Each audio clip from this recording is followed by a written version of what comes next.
I think my slide is visible to all of you. Visible, sir. Okay, thank you. So as I was introduced, I am a faculty in System Science and Informatics unit, and I belong to Indian Statistical Institute, Bangalore Center. So it's a very small unit. Let me just spend 2 minutes in describing my institute and unit. So it's a small unit, and there are diverse area of domain-based faculties are available here, because you can understand, like, this name of the unit is System Science and Informatics unit. It doesn't give you a very narrow domain of area like electronics, communications, electrical, or informatics. It's a system science. So anything which is related to the systems is coming under our unit. So anyway, so with these small brief introductions, let me start the discussions. And I think 11:30 is the time limit for me. Am I right, madam? Okay.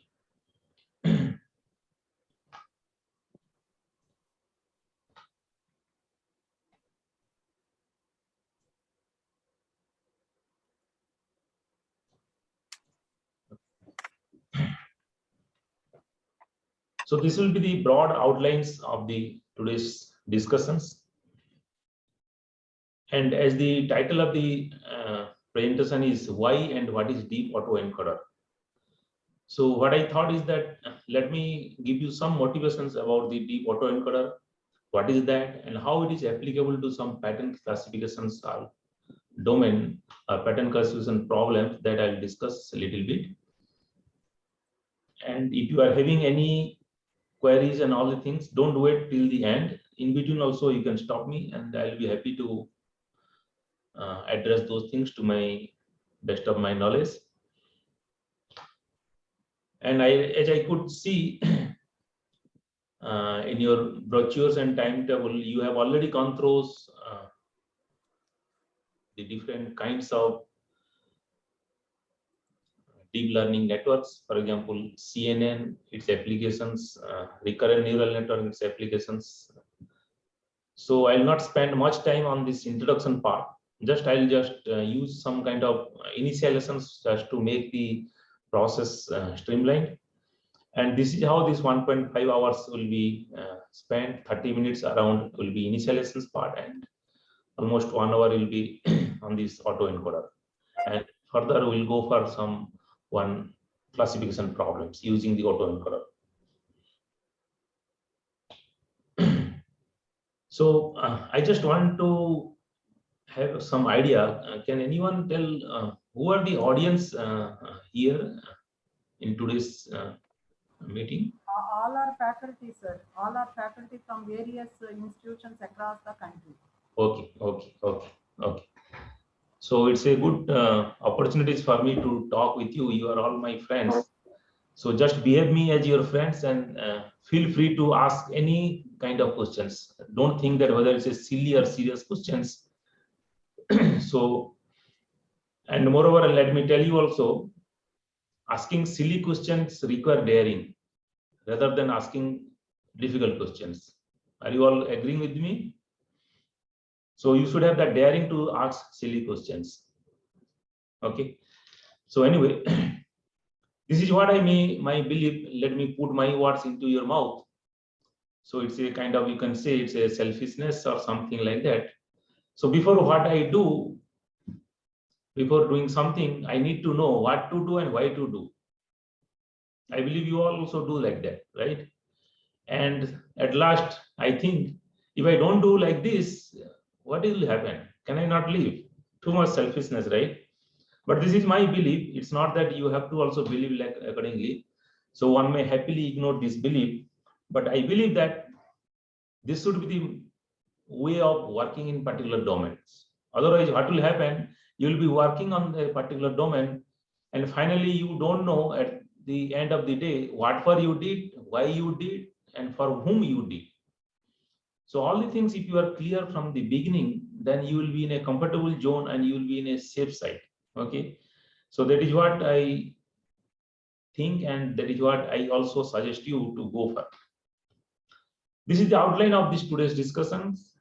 MLP neural network, multi-layer perceptual neural network, structural representations, issues with MLP neural network. You must be thinking why I am talking about the neural network when the discussion is on autoencoder, when the discussion is on, when the theme of this workshop is on deep learning. So there is a deep overlapping between this neural network and deep learning, because the root motivations, the root cause of this deep learning is the neural network only. From neural network, you are going to deep learning. And this is the fundamentals behind the motivation of deep learning. So unless you understand properly the neural network, probably you will not be in a comfortable way to understand the deep learning. Always you will have some kind of confusion and you will have some kind of uncertainty. So I'll just discuss a little bit about this neural network. And then we'll discuss about what are the problems of neural networks. Okay. So because it's obvious that there are some problems in neural network, because that is the reason why we are going for deep network, right? Then we'll go for the deep network, and then we'll go for our main discussion point, autoencoder. Okay, and then applications. So before starting any discussion, these are the pre-assumptions I am thinking about. I pre-assume that the followings are known to all of you. So please, honestly, any one of you, let me know, are you all comfortable with these concepts? Because unless and until you are comfortable with this concept, understanding deep learning will be a bit confusing and difficult. So feel free to tell me whether you are comfortable all the things or not. Or otherwise, shall I touch each and every points a little bit? Which one you require? Just let me know. Can anyone respond to my point? First audience, please respond what sir is asking. Based on your response, sir will go ahead. Yes, because I need to understand what you have understood, actually, so that it will be easier for me to convey that information. Can anyone respond? Yes, excuse me, sir. We are familiar with this, but I think some of the participants here are new to this domain. Okay. I can see Madam Augusta Sophie's message. Okay. She is new. Sir, good morning, sir. We are new to this, sir. Okay. Please give small idea. Okay, thank you very much. Thank you for your response. Thank you. So I'll just touch little bit. I'll not just go in details, because you have already gone through 2 days of lectures on this deep learning and its applications. So anyway, I'll just touch. That's why I have put, you understood, right? 30 minutes for introduction and its initial lessons. So that will help us to understand this autoencoder in a better way. Okay. So I believe you are understanding what is pattern recognition. This is nothing but related to machine learning. Okay. And this is a domain of a machine learning which work is to assign a name or assign a class level to a pattern. So in a broad way, if I want to say what is pattern recognition or machine learning, it is nothing but pattern recognition plays the role when a decision is about to take. So this is very important. You can just see this at the bottom. This is the node.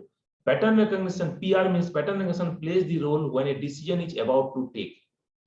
This is very important to understand anything about deep learning or machine learning, because unless we understand what is pattern recognition, because everything is in terms of data. Okay, we are going to play with the data. Okay, and that data is represented in the form of pattern.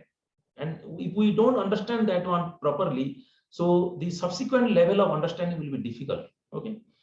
So what we are saying is that pattern recognition plays the role when a decision is about to take.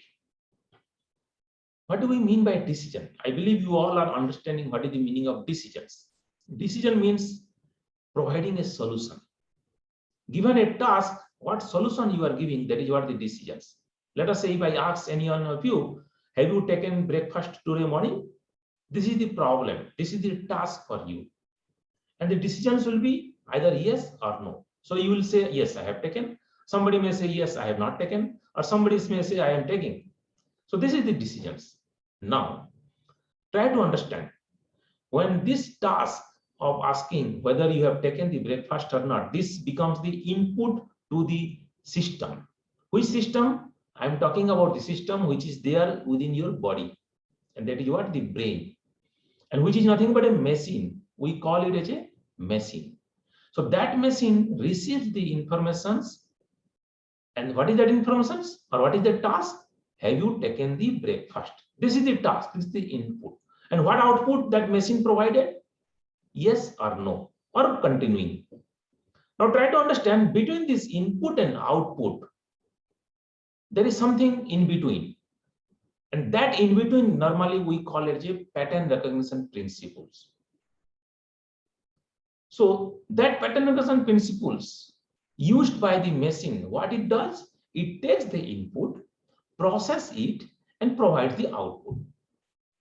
So that processing of the input to provide the output is called pattern recognition principle. So any system, any system, any machine, whether it's artificial or natural or whatever it is, any system which takes the input, provides the output, that means decision is being taken. And whenever decision is being taken, there is a process happens between input and output. And that is what we call the pattern recognition principle. Now the question is, can you tell me when you are not taking a decision? Can you tell me when you are not taking a decision? Can you tell me when you are not taking a decision? From morning to evening, can anyone tell me when you are not taking a decision? I don't think you have any answer for that. Am I right? That means each and every moment you are taking a decision. Even while sleeping also you are taking a decision. So that means 24/7, your brain, which is called as a machine, is taking a decision. And the moment decision is being taken, your machine or your system is following pattern recognition principle. So that means pattern recognition is everywhere. Whether you are sleeping or whether you are not sleeping, whether you are working or whether you are not working, whether you are sitting or not. I am sitting here, this is my decision. You are sitting there, it is your decision. I am speaking, this is my decision. You are listening, it is your decision. So it is totally based on what you want. And whenever you have that kind of things, pattern recognition plays a role. And we'll talk about a little bit on that one and how that decision is being taken from input to output. That is where your model works. So you have several models on that one. I'll talk to that one a little bit later. Okay. So this is something like automated pattern machine learning of object, signals, or image while you are taking a automatic decisions. Okay. Now, when you are taking a decision, that becomes intelligence terms comes into the pictures. How? What do we mean by intelligence then? Intelligence is something related to decision also. If somebody is providing correct decision, you say that person is more intelligent than a person who didn't provide the correct answer. This is how we normally, in general, try to evaluate the intelligence factor. Okay, so you all are faculty, right? You are evaluating your students. So how do you evaluate your student? Giving marks. So if a student is getting 80% mark in one subject, another student is getting 90% mark in that particular subject, you say that a student who got 90% mark is more intelligent than a student who got 80% mark. Are you not doing that one? We all do that. So this is how a decision is being taken. So the person who got 80% mark, that means that decision is 80% correct. So intelligence factor is 80%. In another case, intelligence factor is 90%. Okay, so that is how we use the term intelligence here. And the moment we are incorporating this intelligence to a machine, we call it a machine intelligence. I believe you have come across the term machine intelligence. The decision taken by the machine is intelligent in nature. And the moment we are computing those things, we call it a intelligent computing. Okay, and this intelligence normally comes with learning. A system or a machine, whether it's artificial or natural, if it doesn't learn, if it doesn't change itself, then it cannot take a intelligent decisions. Now, if I'm asking, are you intelligent or not? So your answer will be yes, right? Now, why your answer is yes? Because your system parameters within your brain keep on changing. The moment you are learning, the moment you are adopting your system parameter, that means you are learning. So intelligence is working for you there. So your system is called as a natural intelligence system. The moment we are incorporating that one in machine, we call it as a machine intelligence systems. And that is how we have a differentiation between neural network also. Biological neural network and artificial neural network. I hope you are understanding that biological neural network and artificial neural network. Biological neural network is your brain, and artificial neural network is the machine which is acting like a brain. Okay. So this is how, and now come to the data. Now, what is the role of data here? The role of data is something like very much related to the intelligent computing and machine learning. Now, keep in your mind that here we are not bothering about how our machines, natural machine within our brain is working. We are bothering about a machine which is going to work like a brain. So we have to deal with the machine now. And you all know that machine cannot understand our languages. If I tell something to the machine, machine cannot understand that. So how do machine understand? It can only understand numbers, which is in the form of data. And that data, when the data contains that information and it is given to the machine, then machine can process that information and provide you the output.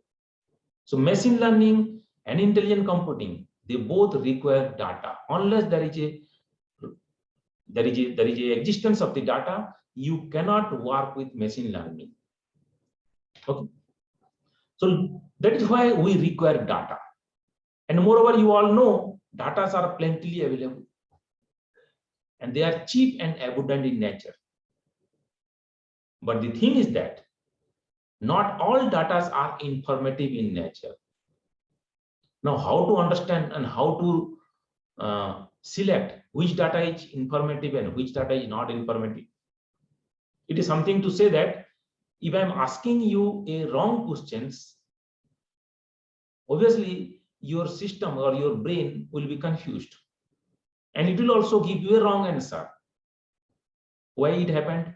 Because my informations which I provided you was a confused one, was a wrong one. That is why your brain could not interpret that and provided the wrong informations. Now, what is the message here? Message here is that unless and until we provide correct, as much correct as possible information to our brain cannot take a proper decision. So the decision taking ability of the system, whether it's artificial or natural, completely depends on the quality of the data, quality of the informations, quality of the input, whatever you are providing to the system. And that is where we have to do a lot of work on that particular area. And we call it as a pre-processing of the informations. That means the original raw data, we don't provide it directly. Just a minute. Just a minute.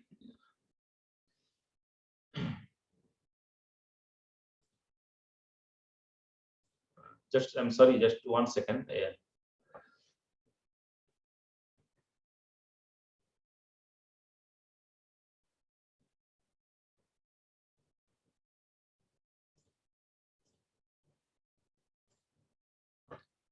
Just give me 1 second.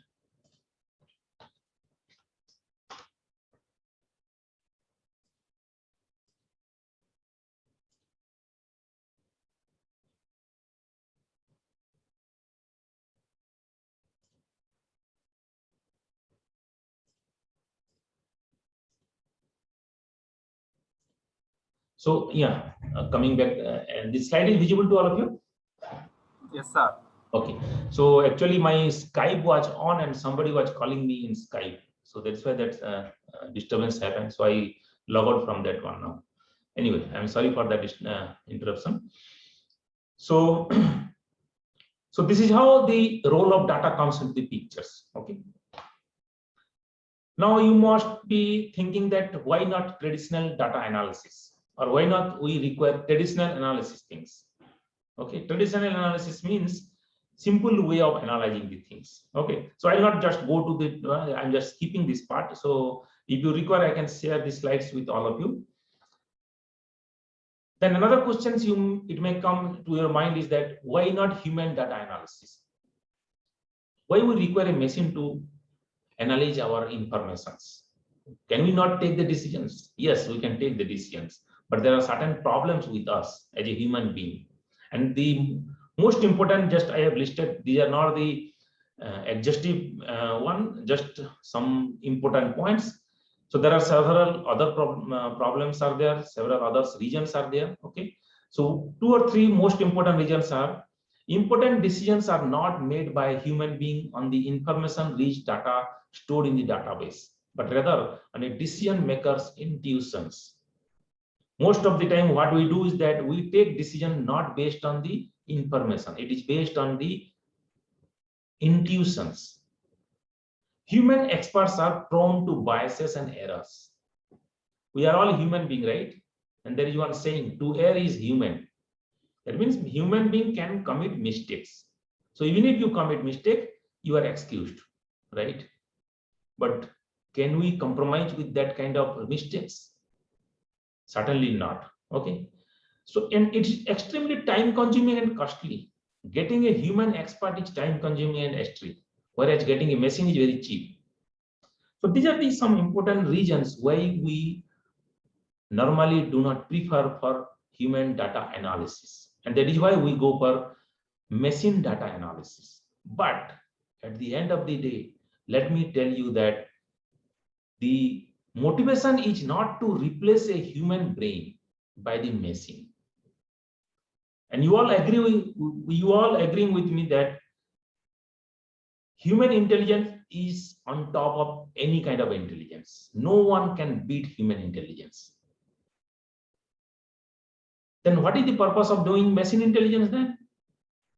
We don't want to replace a human intelligence, but what we want to have a helping hand to the human brain, so that the decision taking abilities of the human brain will be it will be enhanced. Okay, and that is where the role of machine learning comes into the pictures. So this is a very simple way of machine learning systems. So this is the systems, it takes the input, provides the output. As I already told you, your brain is also like a system here. It takes the input, provides the output. So only purpose or only motivation or only working principle of the machine learning is that the mapping of X to Y. How do you map from X to Y? Using the system parameter H. The whole domain of machine learning, patternization, data mining, data analysis, whatever you talk about, when deep learning, whatever you talk about, they all confine to this simple architectures only. It takes the input, process it, gives you the output. But how do you process from input to output? That is what the big problem here. And for that reason, we define or we develop several models. Okay, and one of the model is deep learning models. Okay, so next is some small analogy. As I told you, in the system input and output variable, there is some equations is there. You can put it. Y is the function of X. X is the input, Y is the output, and F is the function which maps your input to output. And we need to define this F. If your F is fixed one, we call it a fixed system parameter based machine. And if it is a changing one, then we call it a adaptive machine learning or adaptive systems.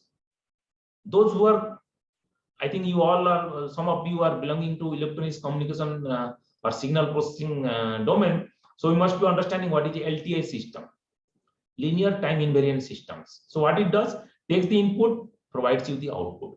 And your system parameter is fixed, we call it a fixed filter. If it is a changing, we call it a adaptive filter. Exactly same way machine learning also works. I'll show you some analogy here.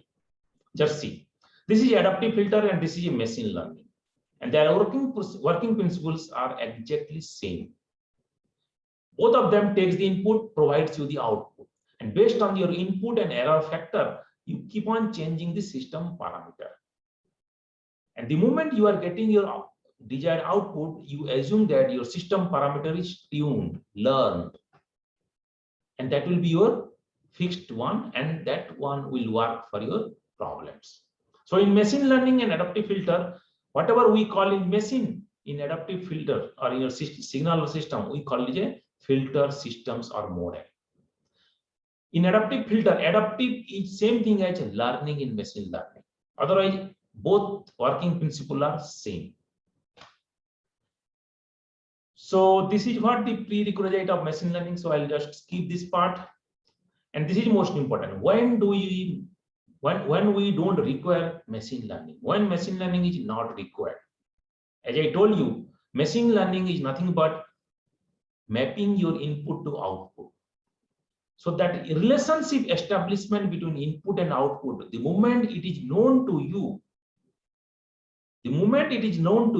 you don't require adaptive filter, you don't require machine learning. But the pity thing is that this is not the case for almost any real-time system. And that is why we are going for adaptive filter, and also we go for machine learning. Otherwise, what would have happened?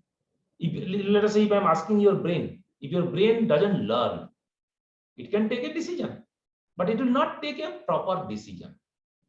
Now tell me, when 10 years back, whatever level of accuracy you are providing through your brain and whatever level of accuracy now you are providing, which one is more accurate?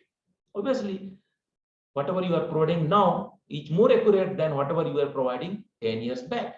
Now, why you are providing more accurate result now? Because this 10 years you trained your brain, you learned your brain. So your brain is learned.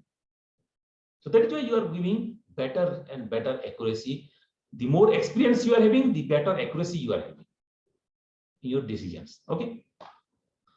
So applications are enormous. There is no limitations of that one. Anywhere you can put this machine learning and pattern recognitions. Okay. I used to say, I believe you all understand what is one vegetables you use in your kitchen, right? Potato. I hope you all use potato in your kitchen. Okay. And what is the significance of potato? The significance of potato is you can add wherever you want, and it gives you a different taste. Exactly same thing is with machine learning. I used to tell machine learning is like a potato. You can apply wherever you want. Now, why this kind of scenario? Why you can apply wherever you want? Because wherever you work, whatever domain you work, at one point of time, you have to take some decision. Whatever problem you think about, at one point of time, you have to provide the decisions. And the moment you are providing the decision, machine learning principle works, or pattern recognition principle works. And that is why I am telling machine learning is everywhere. Okay. But there is no free lunch available for that one. Most of the time, people used to think that whatever model I have developed today, that will work across the domain and that will work throughout the life period. No, it is nothing like that. For each problem, you have to develop a specific machine learning model. Not a single model will work across the domain. So that means, generally speaking, no model works the best for all of your solutions. Okay. So coming back to this, another 5-10 minutes I'll take for this things. So whenever we are talking about the data which we provide to a machine, we come across the term called pattern. So pattern is normally one form of representation of your information in the data. how do we represent our information in the form of data so that that data can be given to a machine and machine can understand that. So that is where we come across the term called pattern. Pattern is something like a kind of object. I hope you are understanding what is the meaning of an object. Object means whatever you are seeing with your eyes is an object. Exactly same way I can define pattern also. Pattern is something like this. Whatever you are seeing with your eyes, whatever seeing with your eyes means whatever problem is coming to your eyes is one way of representing the pattern. For example, your signature, it is also a pattern. Your number plate is also a pattern. Your fingerprint is also a pattern. So anything, whatever you are seeing as a problem, that can be defined in the form of pattern. So mathematically, we define the pattern like this.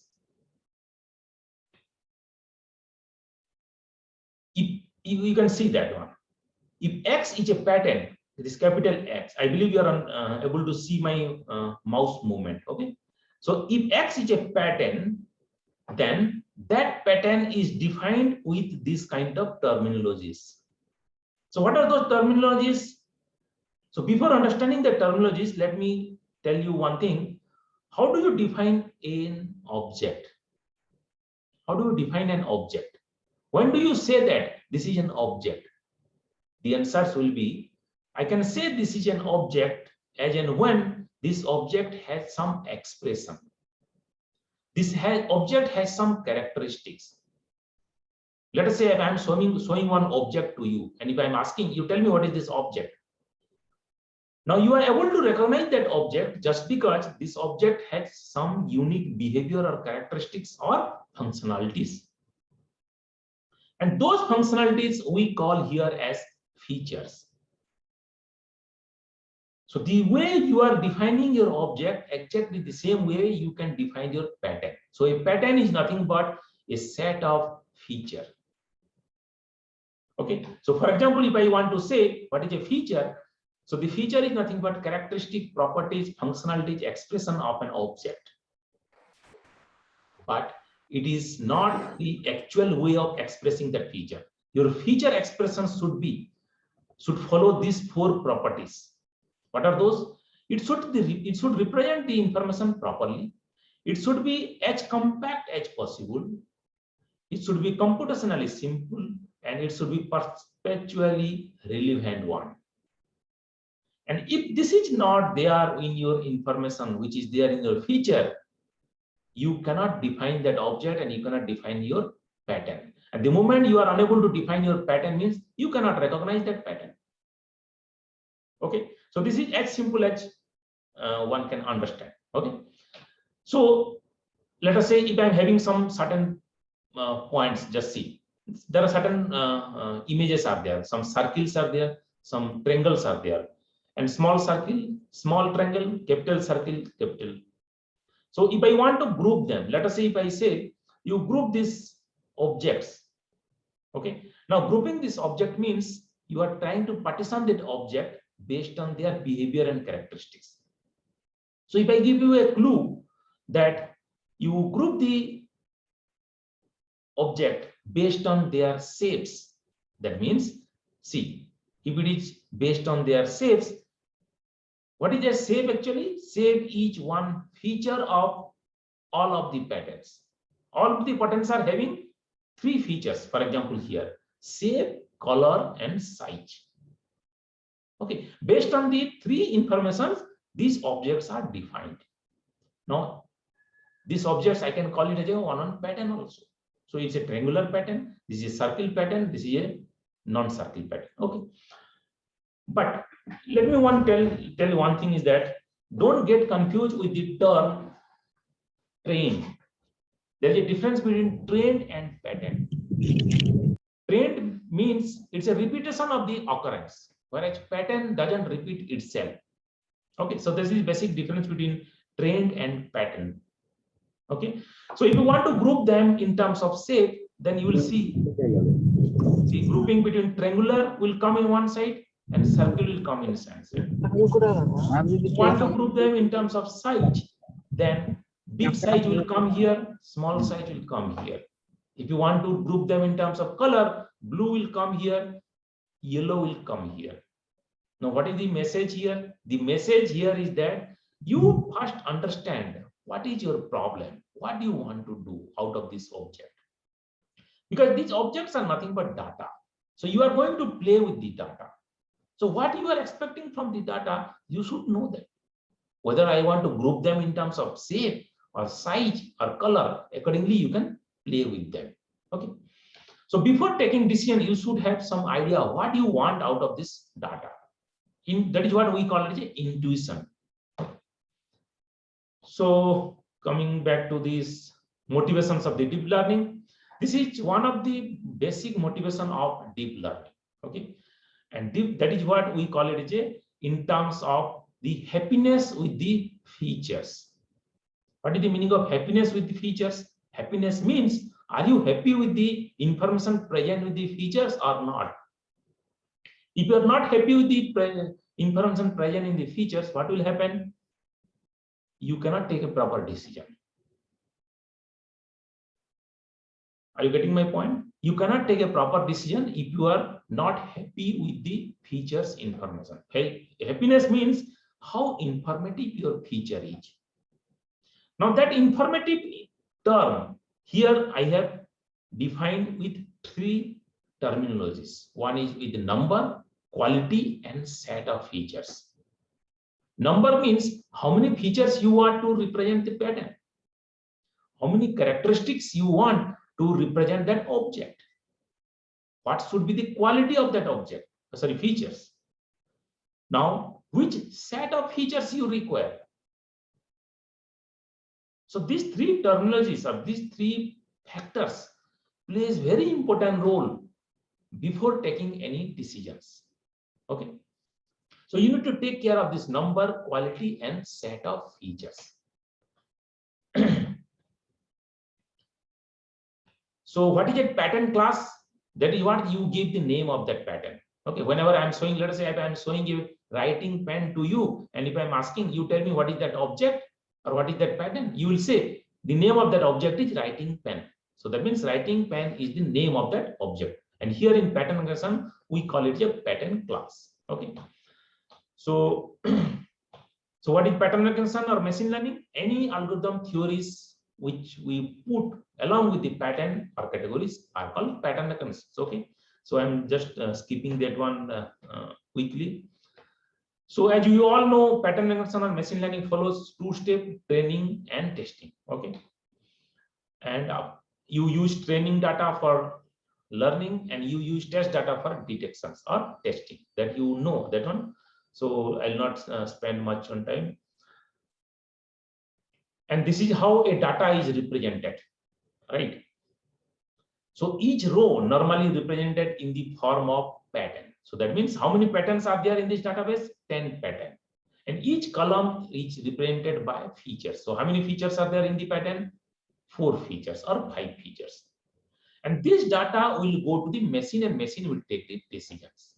Now let us come back to the modeling part. Okay. And this is what I was discussing from the beginning, pattern recognition principles. Your input comes here, it will be processed and gives you the output. Now, first step of this input is characterization of the input. So what you do here, you try to measure the parameters or functionalities of your input. That means you are trying to understand that problem. Your problem is coming in the form of input. So you are trying to understand that problem. That is what the meaning of characterizing of input parameters. So this is something like measurement part. You are trying to measure that one. The next step is the information pre-processing. The informations, whatever you got out of this first step, you are pre-processing them. But it is not always required to process that information. You can directly develop a model on this characterized input, but it is advisable to do some kind of pre-processing. And what are the pre-processing steps? There are several pre-processing steps are there. Some of them are feature selection or extraction, noise cancellation, normalization or standardizations, dealing with missing or outlier values. So these are the different kinds of information pre-processing. So I'll not go to the details of that one because Our purpose here is not to discuss all the things, but the development, model development part. Okay, so once you pre-process the information, then it will go to the model development part, and here actually you develop the model. Whether your model is a neural network or deep learning or CNN or autoencoder, so your things comes here in the model development part. Okay, now you just try to think that why do I require deep learning here? Can I not develop a simple model which will work on that? So the big motivation here is that how do you pre-process your information? If you are not pre-processing your information properly, your model development will not be done properly. I have already told you. Your information should be as accurate as possible. Then only your model can provide a proper decisions. If your model is not, your data is not proper, then probably you may not provide a good decision. Your model cannot develop a good model. Okay.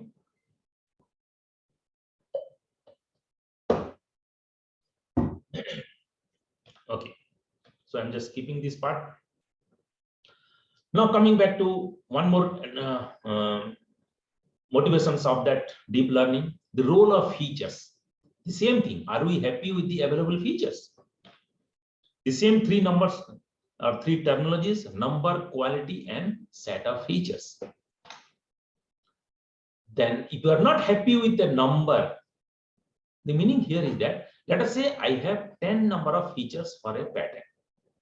Try to understand this particular thing, because this is important thing to understand your deep learning. Okay, so let us say our task or our problem is having 10 number of features. Now think a kind of scenario that something like not all 10 number of features are informative in nature. What does it mean? That means if total number of information is 100%, that 100% informations are not equally distributed among the 10 number of features. Then how it is distributed?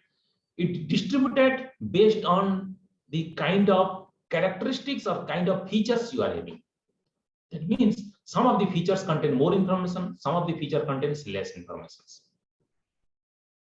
Now if we can detect, now if we can recognize a particular features, one or two features which doesn't contain or contain very insignificant amount of information, then what will be your motivation?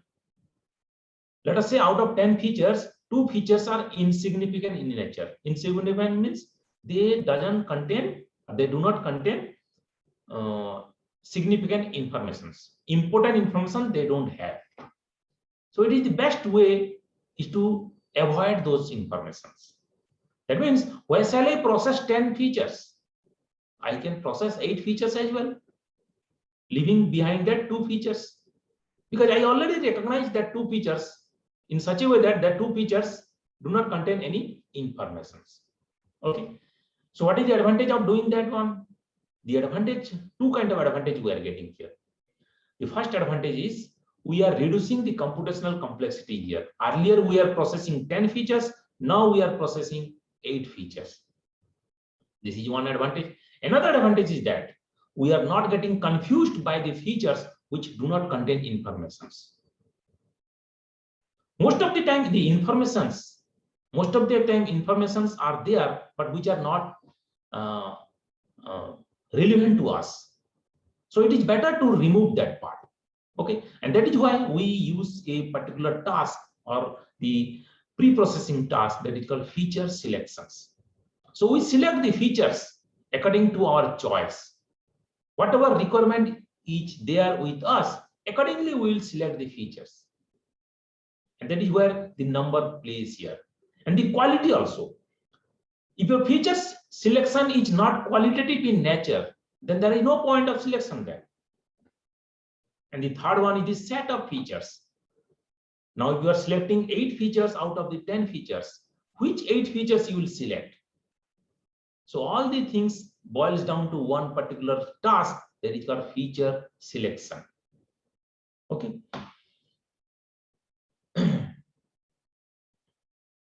Now that means not all features are good in nature. That means we are not happy with the selections. Okay, so that selections require some kind of extraction, and that extraction is normally done here with deep learning. Okay, so this is what the basic motivation of deep learning.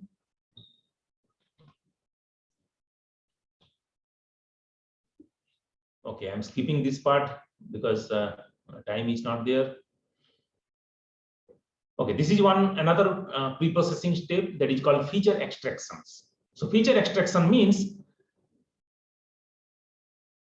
you are extracting the informations out of the existing informations. For example, I'm having a pattern which has 10 features. Now assume the scenario something like this. All the 10 informations, whatever it is there, I am unable to understand that information. And the first step of taking decision is that try to understand your problem. So the scenario is something like that. Information is there, but I am not able to understand that information. So where is the problem now? It is not the problem with the data. It is the problem with me. I am unable to understand that information. So what shall I do? I will try to break that information as much as possible. I will try to simplify that problem or simplify that information as much as possible. It is something like divide and conquer rule. You are dividing the information in such a way that information will be understood by you properly. And there are two ways of doing that one. One way is that extracting the information serially, and another one is that extracting the information parallelly. Most of our model, machine learning model, works with the parallel way of processing the information. And that's why we call it a shallow network. At the moment we are extracting information in the series way, one after another, that is what the meaning of deep network. So I believe you are understanding now the difference between deep network and shallow network. So if I am using a neural network here, just the way I'm just skipping this part and I'm just showing you. So if I'm using a neural network here, so what it does, your input is the number of features and output is the number of classes here, correct? Now, if these informations are not properly understood, then what shall I do? I will break that information. So why it is happening like that? Because these informations are processed parallelly. See, I1, I2, INs are the informations, the features. And those informations are extracted based on the parallel way of processing of these informations. So that is why we normally call neural network as a shallow network. It is not the deep network. But one may question that we are having several layers of deep, hidden layer in the neural network. And most of the time, this hidden layer of neural network also act as a deep network. This is true. But the motivation of the deep network is that we are trying to extract the information step by step, not at a time. The moment you are processing the information parallelly, you are extracting the information at a time. And that is what we don't want. And that is why we don't want, because we realized recently that our brain doesn't work or doesn't process the information parallelly. It processes the information in a serial manner. How it does that? So just I'm skipping this part. So how it does that? It does like this. Your brain works step by step. First step, second step, third step, fourth step, fifth step, sixth step. All these steps doesn't work in parallel way. Okay, so the same thing. All this extraction of the information doesn't work parallelly. They work serially. The way I just shown you. First stage of information extraction, second stage of information extraction, third stage, fourth stage, fifth stage, and sixth stage.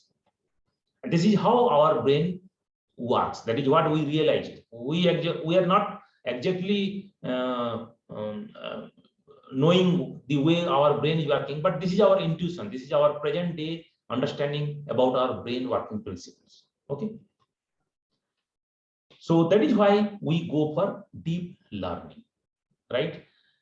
And another problem of the neural network is that Whenever you are using any neural network here, your neural network normally works with the, I'm showing one, your neural network, okay, because time is not there, I'm getting confused what to tell you and what not to tell you. 1 minute.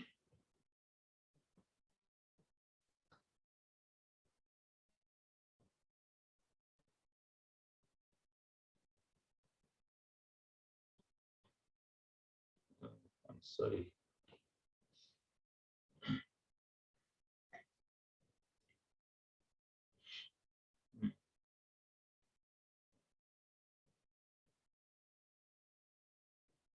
Yes.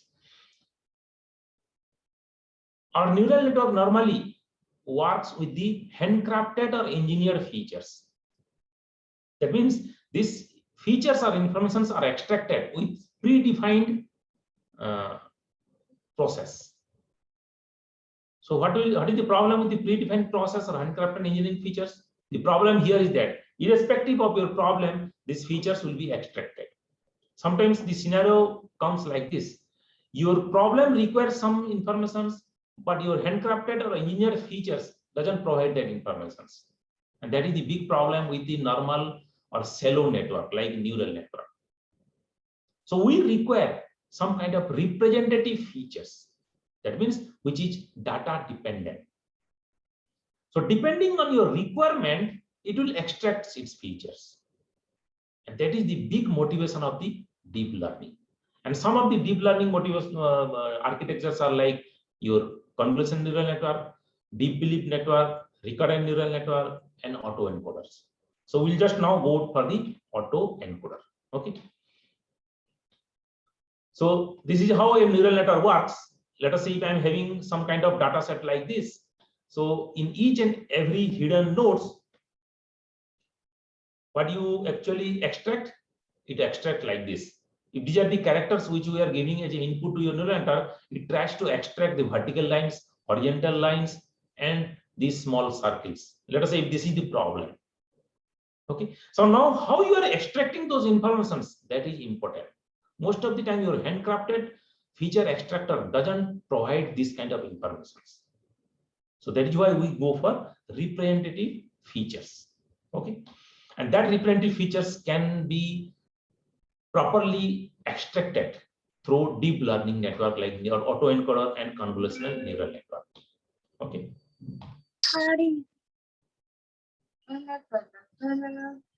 Yes. Anything? No. Okay. Okay.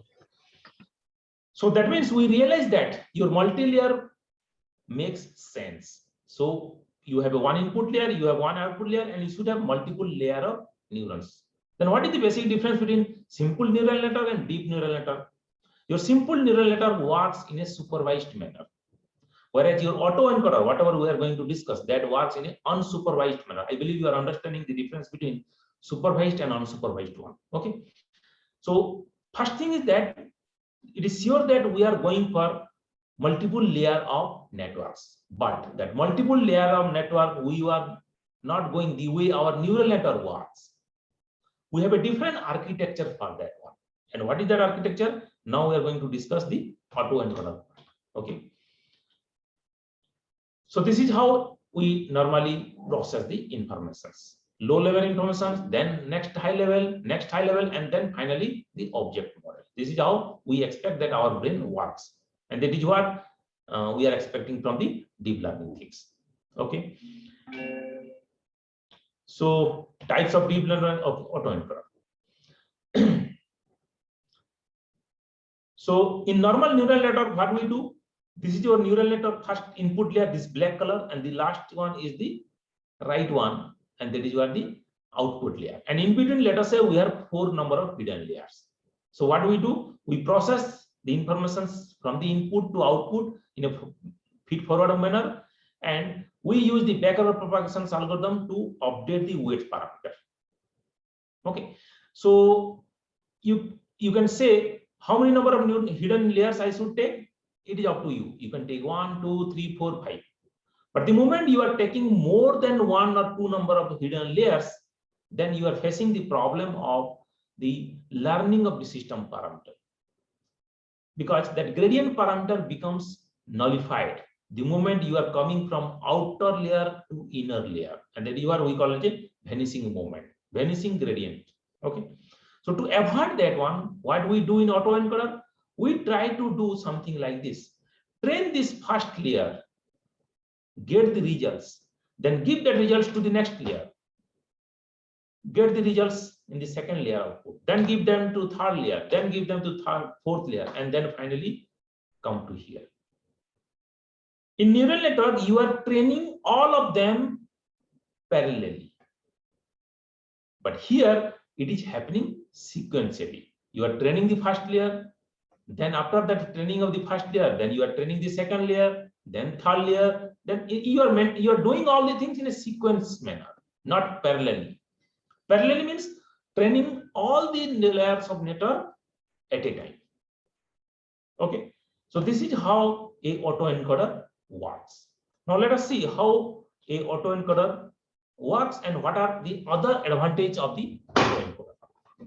One more advantage of the autoencoder is the dimensionality reductions. So it fulfills two purposes. One purpose is dimensional reduction, another purpose is extracting the representative features. Now the second one, I believe you have understood now how a representative feature is extracted. The meaning of the representative feature means extracting the informations whatever you want. Based on the requirement, whatever informations you are extracting, that is what we call it a representative features. That means the feature is representing the information whatever you want. So that is why we call it representative feature extraction. And second one is that dimension reductions. What is the meaning of dimensions here? Dimension means the number of feature reductions. As I told you, right? Feature selection. So dimension reduction is related to selection of the features.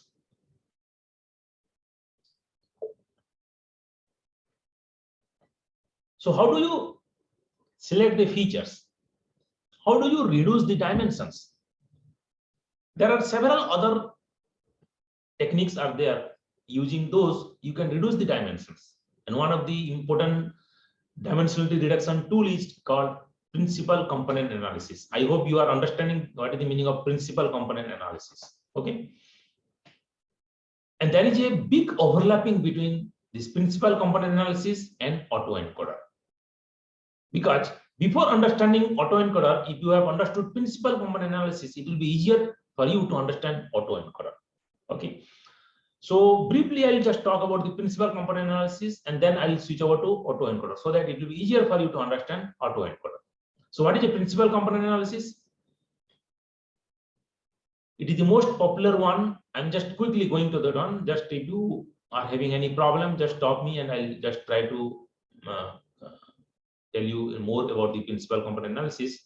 So I'm assuming that you understand that, and that's why I'm just going very fast. Okay. So it is the most popular instead of second main class of unsupervised learning methods. Principal component analysis is one way of unsupervised learning. Why it is unsupervised learning? Because it doesn't require the class level of the pattern. So those who have already used principal component analysis, do you require class level to do the principal component analysis of the data set? You don't require. So that is why principal component analysis is called unsupervised learning method. So it's a kind of projections method.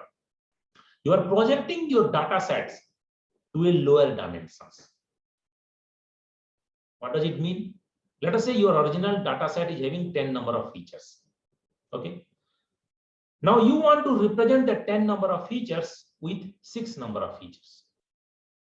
So you want to compress that 10 information into 6 number of informations.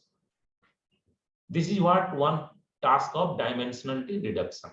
And if you use principal component analysis, what it does, it will try to squeeze your 10 number features information into 6 number features. We call it as a principal component. Those 6 number of features are highly uncorrelated in nature. I believe you are understanding the term uncorrelation and correlation. correlation and uncorrelation is something like this. Let us say I'm having two features. Those two features, if they are related to each other, we call it as a feature are correlated to each other. And if the two features are not related to each other, then we say they are uncorrelated. What is the meaning of related? Related means one of the features can be derived by other features. That is what the meaning of relations. So that means these two features are dependent on each other.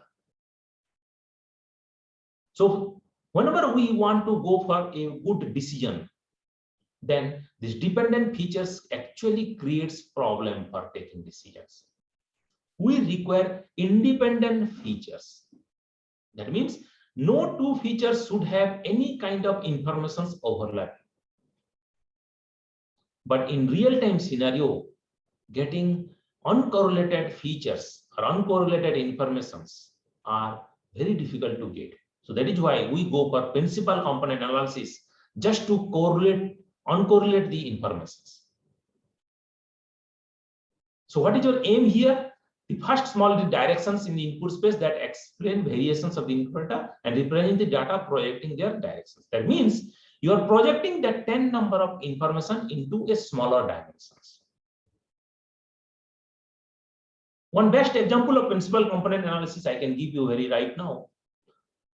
I believe you all use your camera to take photographs, right?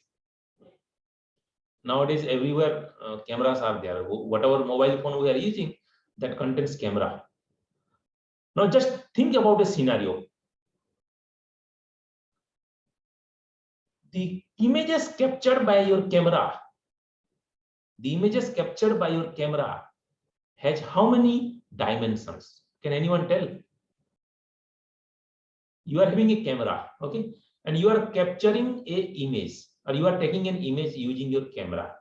Now, how many dimensions are there in the captured image? Can anyone tell?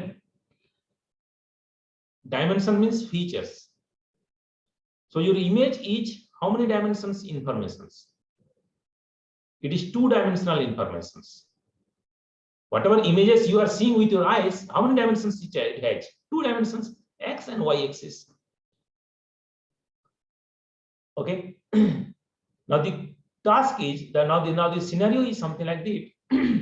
You are taking a photograph. Let us say there are a group of people standing in front of you, and you are taking a photograph of those group of people. Now your eyes can visualize how many number of dimensions? It is more than two number of dimensions. For example, let us say length, breadth, and width. Length, breadth, and width. Depth. So these are the informations we can visualize with your eyes. Okay. So let us say 4 informations or 4 number of features you can visualize with your eyes. But whenever you are using a camera, that camera can only capture 2-dimensional informations. So what normally you do then? Have you not realized this kind of scenario? Whenever you are taking a photograph, you try to project your camera in such a way that object, whatever you are taking the photograph, you should capture more and more information about that.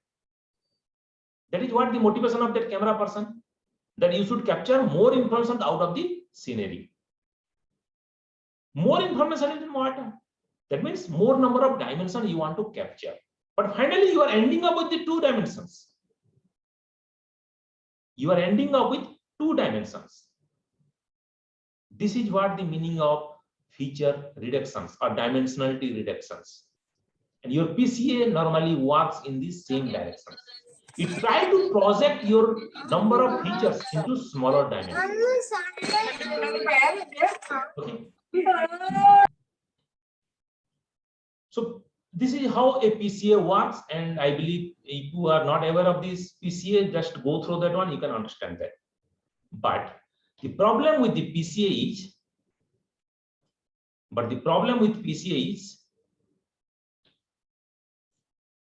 it is linear in nature.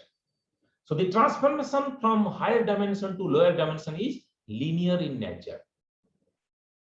I believe you are understanding what the terminology I am using. Linear information, non-linear information. Linear decisions, non-linear decisions. Okay. So your principal component analysis is one kind of linear transformation. It transforms your higher dimension to lower dimension. So that transformation is linear in nature. But your problem is a non-linear problem. So principal component analysis cannot work for that. For that, you need to go for a non-linear principal component analysis. And your autoencoder is one kind of non-linear principal component analysis. Okay. So this is how I just wanted to tell, right? If you are taking a camera and if you are having 3 dimensions, those 3 dimensions can be visualized in 2 dimensions. Okay. So 3D becomes 2 dimensions. And that is what the dimensionality reductions you normally do. Okay. So this is the limitations of the principal component analysis.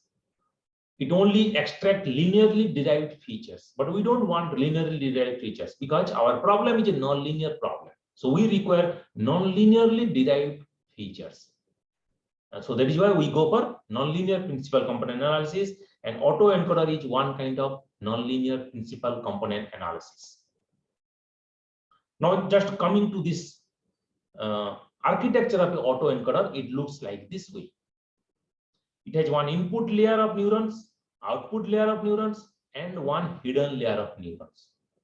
But in neural network, what you do, your number of features you give here, you take one hidden layer, and at the output, you require the number of nodes, which is equal to your number of class. So number of nodes in the input layer is equal to the number of features, and number of nodes in the output layer is equal to the number of classes. So if you are having, let us say, 10 number of features and 5 number of classes of your data set, so your architecture will be something like this: 10 input, 5 output. And all this training happens parallelly. So that is why we call it as a supervised learning based neural network. But the difference in autoencoder is that autoencoder is also one kind of neural network, but it is an unsupervised learning architecture. How it is unsupervised? Just check. You have one input hidden layer. So you have one input layer, one output layer, and in between you have one hidden layer. Now, what is your input? Input is number of features. What is your output? Here, output is not the class level. Here, your output is actually the estimated input. If your data set contains 10 number of features, then your number of nodes in the autoencoder is equal to 10, and the number of nodes in the output layer of autoencoder is also 10. Because your motivation here is to just estimate whatever you are giving as the input here. So obviously you are not requiring any class level. So that is why we call it an unsupervised network. So what actually you do? You use a hidden layer, and the number of nodes in the hidden layer is lesser than the number of nodes in the input layer. So input layer node, output layer nodes are same. Number of nodes in the hidden layers is lesser than that.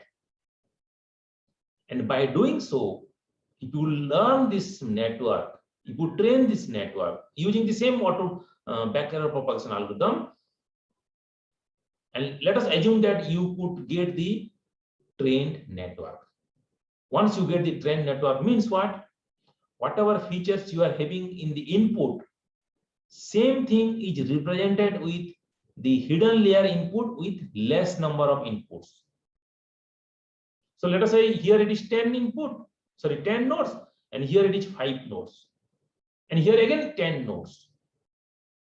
So 10 nodes informations are encoded into 5 node information, and from the same 5 node information from the hidden layer, you are able to decode them into again 10 number of nodes. So that is why we call it encoding and decoding. Encoder. That is where the name comes here. Encoder, encoding and decoding. You are expecting that in the hidden layer, the number of nodes, because your number of nodes are smaller than your input. That means your number of features, whatever you have given as the input, you could able to get them with lesser number of features. So this is exactly same thing what you are doing in feature feature selection or the dimensionality reductions. So you require a function. Just see mathematically, this is how it is represented. Okay, so Z is the hidden layer output. So Z is equal to G of Ux. U is the transform functions. X is your input. Okay, so finally you are getting Z, and from Z you are getting X cap. X cap is nothing but the estimated of X. And how X cap you are getting? You are using another function F with a transform functions W with the Z, and that is how you are getting X cap. Now, if you combine the whole things, then what you are getting? Your output, if you are putting these two equations together, then you are realizing that your G and F are the functions which are actually helping to project your input to your hidden and hidden to output. So normally in PCA, your small g and small f are linear in nature. But in autoencoder, you are using G and F as non-linear. And we normally call it G and F as activation function for neural network. This U and W are the weight parameter matrix here. This is the W, sorry, this is the U and this is the W. Okay.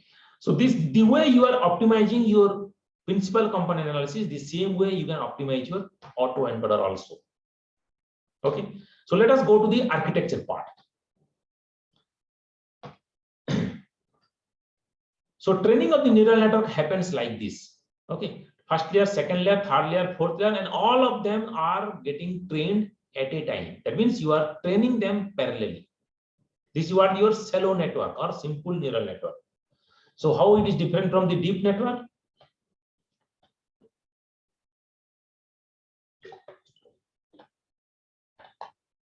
What is different from deep network? Step by step processing. Okay, see, this is one layer of autoencoder. The number of input, number of outputs are same, and number of nodes in the hidden layer is lesser than the output. 6 input, 6 output, 3 input. You train them using the back-arrow propagation algorithm. Once it is getting trained, now you realize that your x1 cap is estimating x1, x2 cap is estimating x2, x3 cap is estimating x3. Like that, x6 cap is estimating x6. Now this estimation is happening through hidden layer only. So that means these 6 informations are switched to 3 number of informations. So once this training is over, what do? We try to remove this second part, decoding part. Okay, and we take this kind of scenario. We remove this part and we'll only keep the encoding part. So the encoding part's outputs are not now x1 to x6, it is now a1 to a3. Now this a1 to a3 becomes the input to another stage of autoencoder like this. This a1 to a3 will become another stage of autoencoder. Okay, this is how it happens. Now this is now fixed. You freeze these parameters a1, this x1 to x6 and a1 to a3. This particular steps or this particular portion of the network you are freezing. You are not training them further. So what is that you are training? You are training this weight parameter and this weight parameter, because this is your second layer of autoencoder. Now once this is getting trained, again you freeze this b1, b2, b3 and remove this part. Like that, you keep on keeping these different stages of autoencoder. Okay, now remove this part. Okay, and finally you are coming at to this kind of locations. First one, this one, second one, this, and finally you are getting this C1, C2, C3. So after 3 stages of autoencoder, first stage, second stage, and third stage, that means you are keeping only encoding part, removing the decoding part. Now this becomes your stacked autoencoder. Excuse me, sir. Stacked autoencoder means you are stacking multiple number of autoencoder in a back to back. Okay, so your representation of your input is now C1, C2, C3.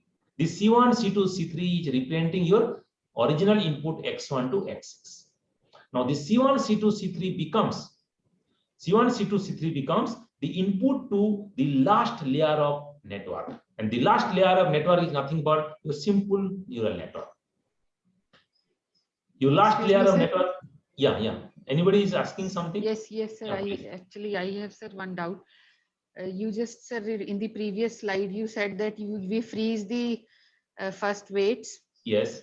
here, A1, A2, A3, Yes. and then when we train this, when we find out these weights, Yes. which are connecting to B1, B2, B3, then do we consider this X1, X2, X3 as the input layer and this as the second layer? No, you will consider, but this part you are seeing my mouse movement. You are able to Yes, see sir. my- Yes, sir. So your input will always be here. Your input will always be here. But earlier, what you are doing in the first layer, you are training this weight parameter at this point. Now you are freezing, and you are starting training the weight parameter here only.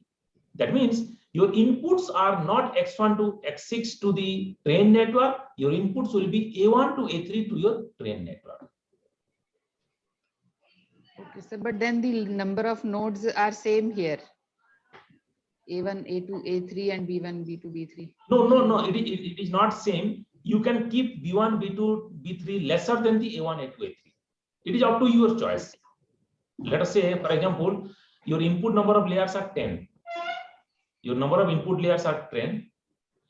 You could squeeze them to, let us say, in the first autoencoder into 8 numbers. In the second layer of autoencoder into 8 to again 6. Then again 6 to 4. Like that, you can keep on reducing your number of nodes.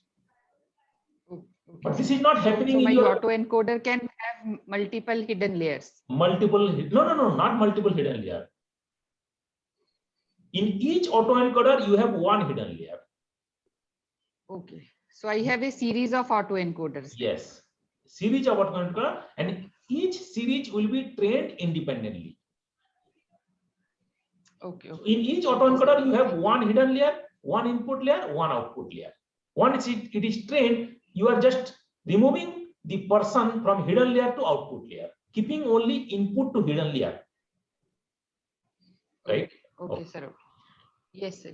Okay. So after having stages of different layer, you are coming at this position. So this becomes the representative informations of your input layer or input features. If your input features are, let us say, 10, these 3 pattern or these 3 features actually representing your 10 features. So it is one kind of reductions of your dimensions. One thing, and this is also the best representation of these 10 features.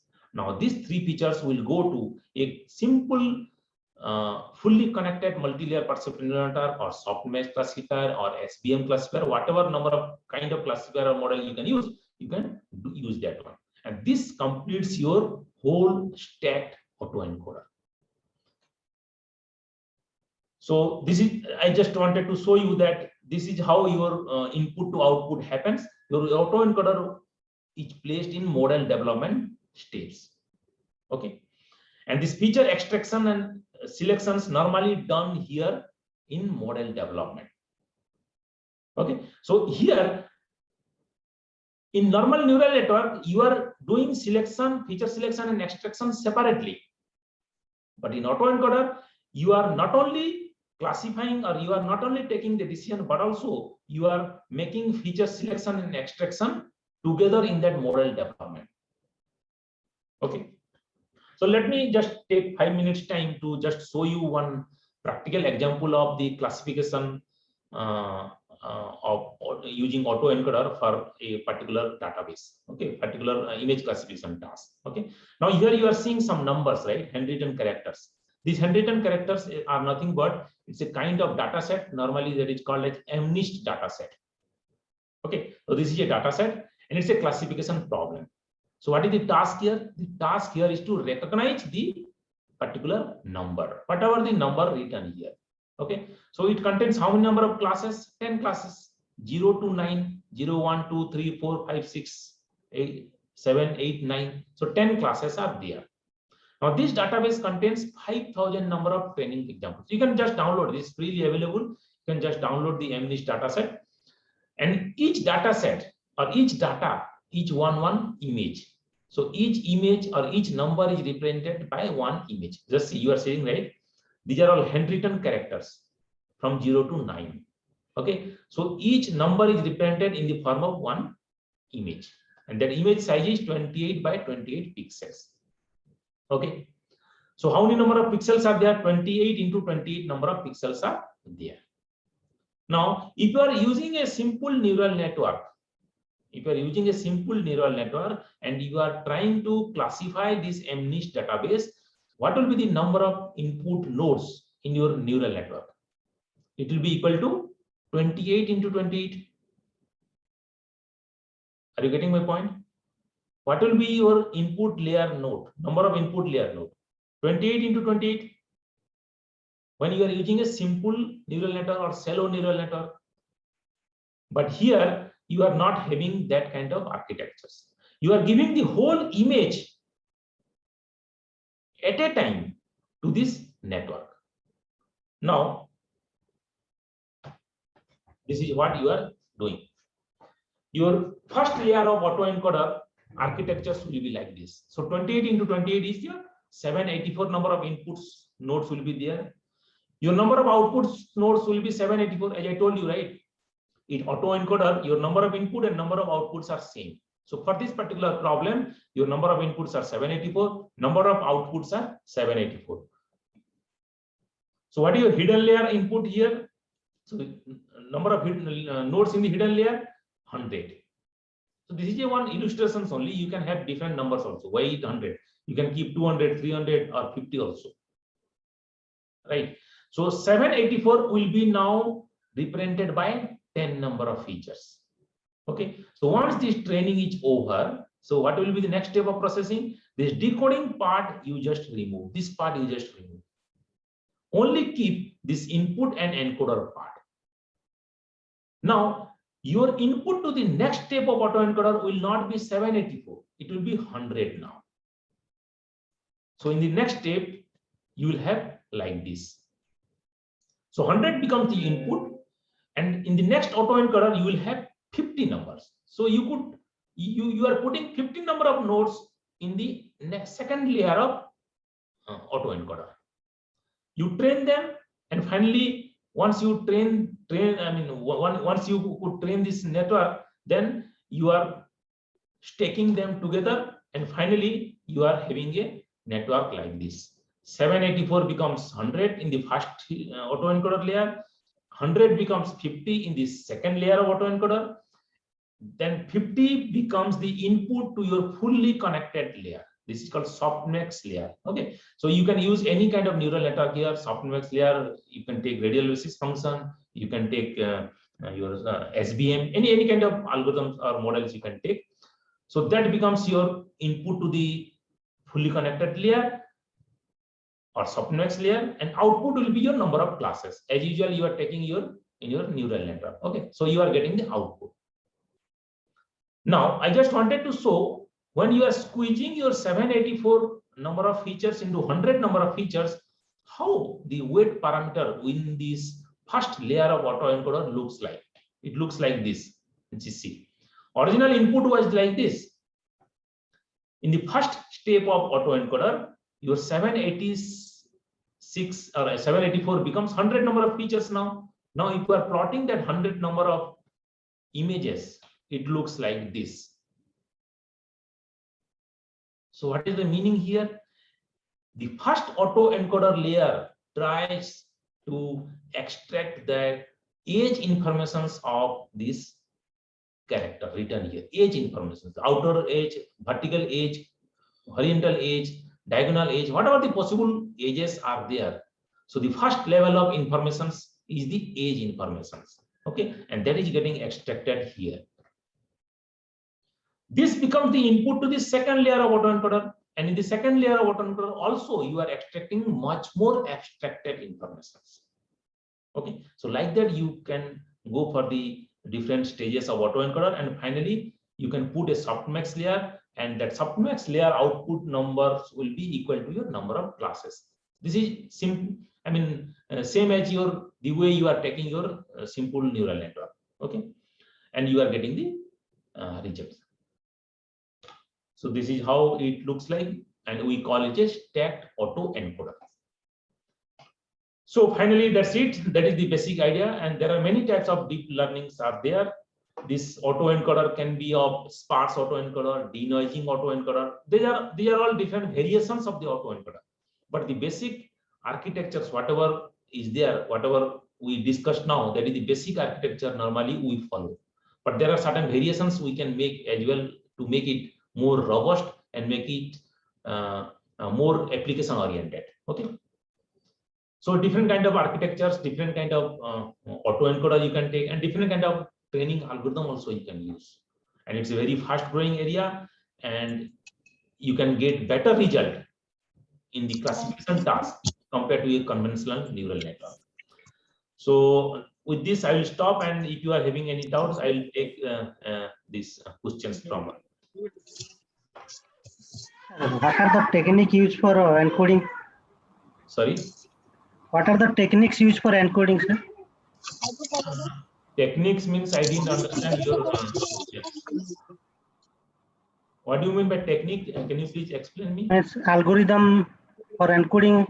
No, same algorithm, same back-error propagation algorithm, whatever you are using for simple neural network. Same back-error propagation algorithm. But you can take other algorithms also, but the simplest one is your back-error propagation algorithm.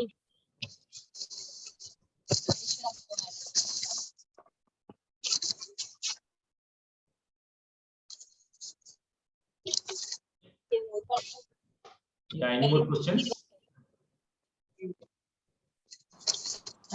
Participants, if you are having any doubts, please discuss.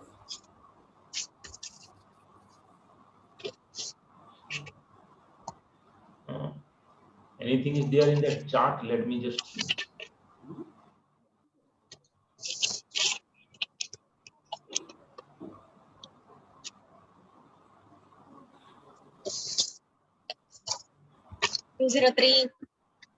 Any questions Running out of time. asked in the chat box? 6 is right.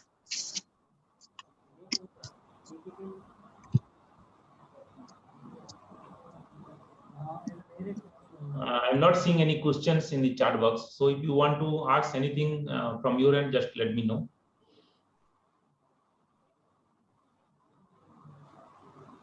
I request all the participants, please switch on your video. We will have one photograph with Saroj sir.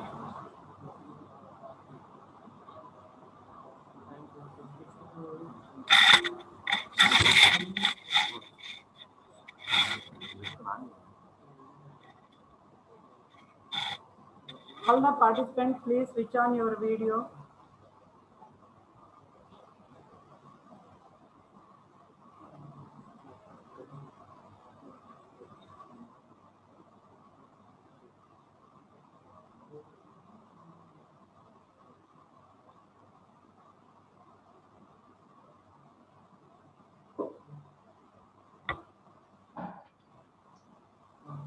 Saroj sir, thank you so much. Thank you so much for your elaborate lecture, sir, which we learned many things. As a token of gratitude, we are presenting a small digital award, sir. Please accept our award, sir. Yeah. Thank you, madam. Thank you, madam. Thank you very much. Please accept our yes, madam. letter, sir. Thank you, madam. Thank you. I'll be more happy if anybody is having any kind of interest on this particular area of research. So I'll be happy to collaborate with any of you. So please feel free to contact me. So my contact details are there with Usha madam. Madam, please share my details Okay, to sir. all the Please take to participants. all the participants. Yeah, it would be nice if any one of you have any kind of further research on this particular area. So it would be nice actually. And that is what my motivation of this particular kind of meeting. Otherwise, the purpose of this meeting is of nowhere. No, sir. Many of them are interested in working in this area. Definitely, Yeah. go. So please put a word in my email. So I'll just communicate with you and discuss further in this area of research.